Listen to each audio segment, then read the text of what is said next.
Turma, essa será a nossa última aula do ano, tá? Próxima semana eu vou até adiantar né? Devo adiantar aí a prova da quarta unidade de vocês. E diante disso eu quero pedir aqui a vocês que, se alguém ainda tiver alguma pendência da quarta unidade, alguma atividade, vão enviando para que eu possa efetuar, né, o fechamento da nota de vocês mais cedo, tá bom? Nesse último trecho aí, né, sobre o capítulo 11, né? Vou falar aí de como se deu o final desse regime comunista em alguns países ali do leste europeu, tá bom? Em relação à Hungria, ela foi marcada por momentos assim de muita instabilidade desde o início da Guerra Fria, tá? Até porque eles fizeram muitos acordos assim, né? Ali pós Segunda Guerra Mundial, e os húngaros eles eram assim, era a base de apoio, né, determinante para a política soviética naquele leste europeu ali. Não só pelo apoio militar, mas também político, tá? É, até porque eles integravam o chamado Pacto de Varsóvia, né? Mas a Hungria, ela tentou sua independência desde cedo, né? Em 1956, eles organizaram ali uma pequena revolução, né? Que ficou conhecida como Revolução Húngara de 56, né? Onde Nagy chegou ao poder na condição de primeiro-ministro, mas com apoio anticomunista. Isso quer dizer o quê? Que quem apoiou Nagy para o governo era contra os comunistas, tá bom? E aí, em poucos dias, ele anunciou, né, que a Hungria iria se retirar do Pacto de Varsóvia, né? E que seria um país neutro. E ele pediu o apoio da ONU para isso, né? Só que isso gerou uma forte reação da União Soviética. Eles não gostaram. Eles invadiram a Hungria. Eles tiraram Nagy do poder, né? E mais tarde acabaram matando ele. Foi fuzilado. E aí ele colocou Kadar no poder, né? E aí, como resultado, foram milhares de pessoas presas, torturadas, muitas fugiram, né? E aí, já em 1988, essa crise no bloco socialista, né, gerou pressões pela abertura política e econômica de vários países, né? E Kadar não aguentou a pressão, né? E ele deixou o poder depois de mais de 30 anos, né?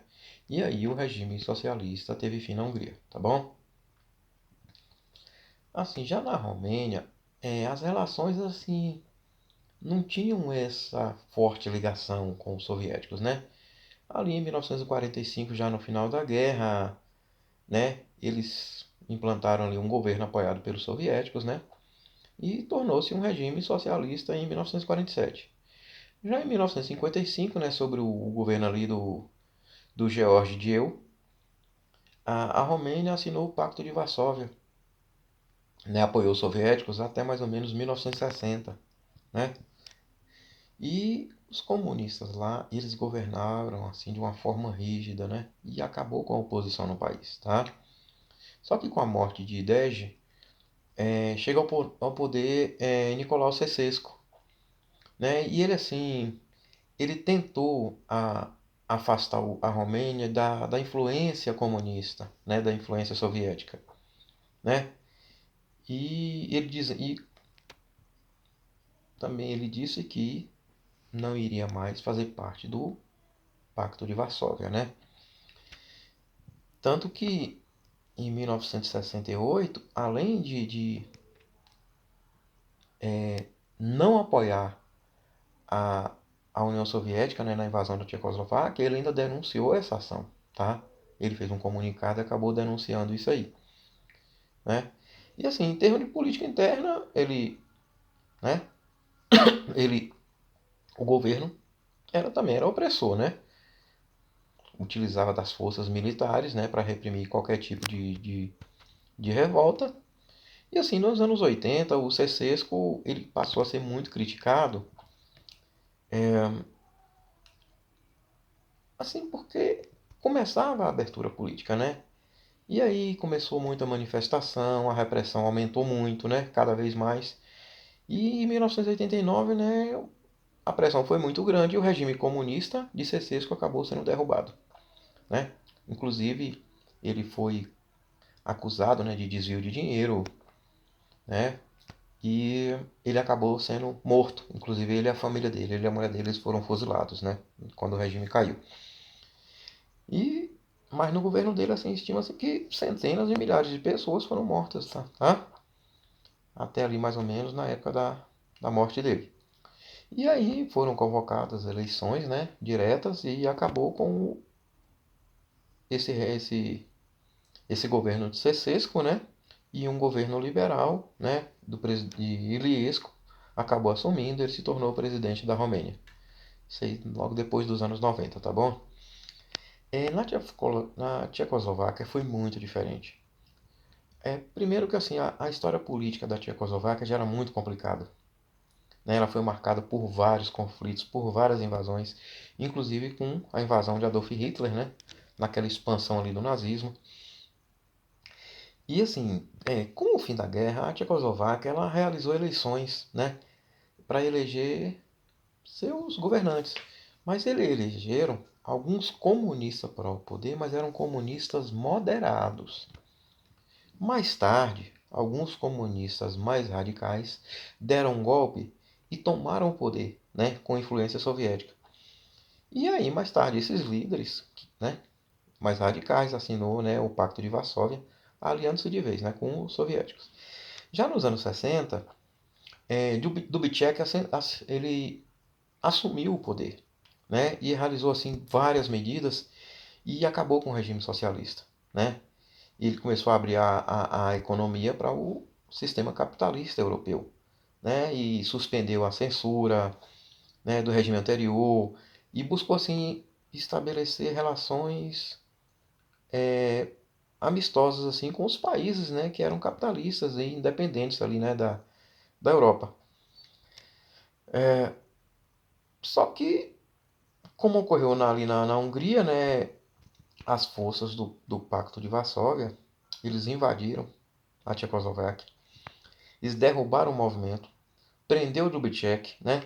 E assim a ação levou o povo a protestar nas ruas, né? E foi condenada assim por várias nações, né? Muitas nações fizeram comunicados, né? Justamente contra essa invasão soviética na época, né? Inclusive alguns regimes assim até comunistas criticaram isso, né? E esses eventos ficaram conhecidos como Primavera de Praga. E isso desencadeou outras revoltas por vários lugares, né? Então assim, com a ação soviética, os comunistas assim, Leandura, né? Eles restabeleceram o poder, né? O regime socialista só viria a se encerrar na Tchecoslováquia mesmo já em 1990, né? Assim como muitas nações, né? Então, assim, com a eleição de Havel, né? Dois anos mais tarde ali, vários conflitos políticos assim causaram crises na Tchecoslováquia, né? Inclusive, ocasionou o quê? A separação, né? Em República da Tchecoslováquia e República da Eslováquia, porque ali vivia povos de diferentes nacionalidades, de culturas diferentes, era muito problemática aquela região, tá? Então assim, já na Iugoslávia, né, teve muita força assim do regime de Josip Broz, né? Ele era conhecido como Tito, né? Ele liderou a resistência iugoslava, a invasão ali, né? E assumiu assim a função de primeiro-ministro, né? Ainda lá em 1944, já no final da guerra. Em 1948, assim mesmo continuando socialista, Tito rompeu com Stalin, tá? E ele saiu do bloco socialista, passando a defender assim um não alinhamento com as grandes potências. Aí nos anos 60, ele criou laços, né, com outros países em desenvolvimento, como Egito, Índia, Gana, né, alguns países ali da África, né? E Tito foi reeleito várias vezes e governou até morrer em 1980. Mesmo assim, ele tendo um projeto assim democrático e de inclusão social, Tito, assim, ele não funcionou assim democraticamente, né, um sistema de inclusão social, tá? E porque era muito complicado. A Iugoslávia, ela era formada por 6 repúblicas, imagina aí. Diversas etnias, religiões diferentes, que esses povos foram juntados ali à força através de outros domínios antigos, tá? Então, assim, esses povos viviam em constante conflito e após a morte dele, as tensões só aumentaram, né? Vários conflitos bélicos aconteceram. A, a Iugoslávia foi desmembrada, né? Das 6 repúblicas que formavam ela no início, passou a ser apenas Sérvia e Montenegro, tá bom? E aí, essa região da Iugoslávia, ela sempre foi assim um local onde a qualquer momento poderia ocorrer uma guerra, como ocorreu, né? Então, justamente por causa disso, as diferenças étnicas e religiosas desses povos que foram forçados a viver ali, né? Por causa das constantes invasões, né?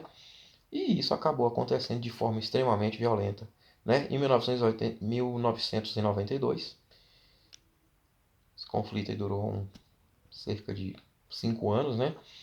E foi considerado assim o maior conflito, né, da Europa desde o fim da Segunda Guerra Mundial. E 3 grupos étnicos se envolveram diretamente no conflito, que eram os bósnios, os sérvios e os croatas, né? Hoje está todo mundo nas suas respectivas nações, né?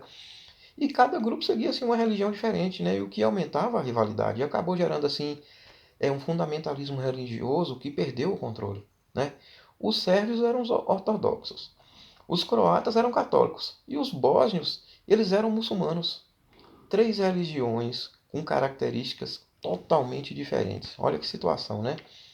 E aí esse motivo para o principal motivo, né, para que esse conflito, essa guerra lá ocorresse, foi justamente o assassinato de 14 muçulmanos em 1992 na Bósnia. E foi realizado por quem? Nacionalistas sérvios. Né? E aí, desde a Primeira Guerra Mundial, esse conflito assim, né, esse sentimento nacionalista em relação à Grande Sérvia, né, já tinha crescido, os sérvios, né, acabou reagindo, declararam guerra à Bósnia, né, e acabou expulsando assim, executando todos aqueles que não fossem da etnia deles, né, e que seguissem a religião muçulmana. Então tratava-se de uma limpeza étnica realmente, tá? Então assim, alguns poderiam falar em genocídio, outros falou de extermínio em massa, né? E assim, os croatas, ele visando tomar posse, né, de alguns territórios bósnios, também resolveram entrar no conflito, né? E aí agravou mais ainda a situação, tá? Então assim, inicialmente, as nações que compunham ali a OTAN, que é a Organização do Tratado do Atlântico Norte, a ONU, eles não participaram dessa guerra, né? Eles deram asilo ali a alguns povos que estavam fugindo, organizaram assim ações humanitárias, né? E assim, alguns enviavam alimentos, medicamentos, mas com o passar do tempo, os croatas passaram a se posicionar contra os sérvios, né? E porque eles pensavam assim que o projeto desses era um projeto nacionalista e tinha a intenção de unificar todo o território jugoslavo sobre uma única bandeira. E aí a ONU passou a tentar fazer um acordo, né, de paz devido à quantidade de mortes no confronto, né, e temendo que pudesse acabar assim originando uma guerra assim com proporções gigantescas, né, uma terceira guerra mundial, outros países entrando no conflito. Aí nesse momento, para você ter uma ideia, os sérvios passaram a controlar 70% do território, né? E já em 1995, os croatas começou a equilibrar o conflito. Para vocês terem uma ideia, gente, foram mais de 100 mil mortos, né? Milhões de pessoas refugiadas fugiram para os outros países vizinhos, né? E um acordo também foi proposto, acabou sendo proposto pelo presidente americano da época, né, Bill Clinton. Ele estabeleceu assim um território que seria formado por 51% Bósnia-Herzegovina, né? E, e pela Croácia. Enquanto a outra parte seria a Sérvia, né, formada por 49% do território. A Iugoslávia passou a ser apenas a República da Sérvia, né, e Montenegro. Em 2006, um plebiscito acabou separando as duas nações em 2 países distintos, né? Foi separado em Sérvia e Montenegro, né? Isso aí foi mais ou menos uma prévia do que aconteceu em alguns países ali, né, de leste europeu, que alguns faziam parte, né, do Pacto de Varsóvia, outros não. Mas o que se deu com o final do regime socialista na Europa foi isso aí, tá bom? Então a gente encerra por aqui. Por favor, eu vou postar só algumas questões, né?